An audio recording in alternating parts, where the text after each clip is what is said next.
மலம் தின்னும் பன்றிகளுக்கு மலரை பற்றி என்ன தெரியும்? உறவுகளை எல்லாம் உடலாய் பார்க்கும் அரக்கன்களுக்கு அன்பை பற்றி என்ன தெரியும்?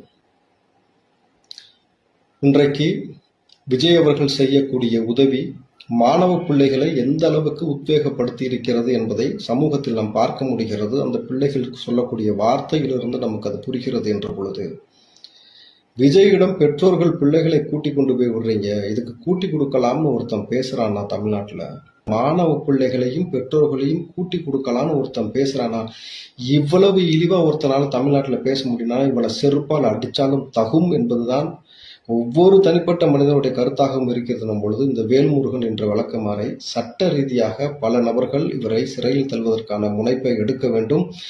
நீண்ட நெடிய அரசியல் பயணத்தில் எவ்வளவோ அரசியல் தலைவர்கள் எவ்வளவோ ஆபாசமாக பேசிய நபர்களை நாம் சந்தித்திருக்கிறோம். ஆனால் பிள்ளைகளை, பெண் பிள்ளைகளை பெற்றோர்களே கூட்டி கொடுக்க வேலையை செய்கிறார்கள் என்று ஒருத்தன் பேசியிருக்கிறானாக்கா, இவன் எவ்வளவு ஒரு ஈனப்பிறவியாக இருக்க வேண்டும், எந்த அளவுக்கு மனநிலை பாதிக்கப்பட்டவனாக இருக்க வேண்டும், இவன் மருத்துவமனையில் சிகிச்சை பெற வேண்டிய நபர் எப்படி பொதுவெளியில் உலாவுவதற்கு இந்த அரசாங்கம் அனுமதித்திருக்கிறது என்ற ஒரு கேள்வி இருக்கிறது.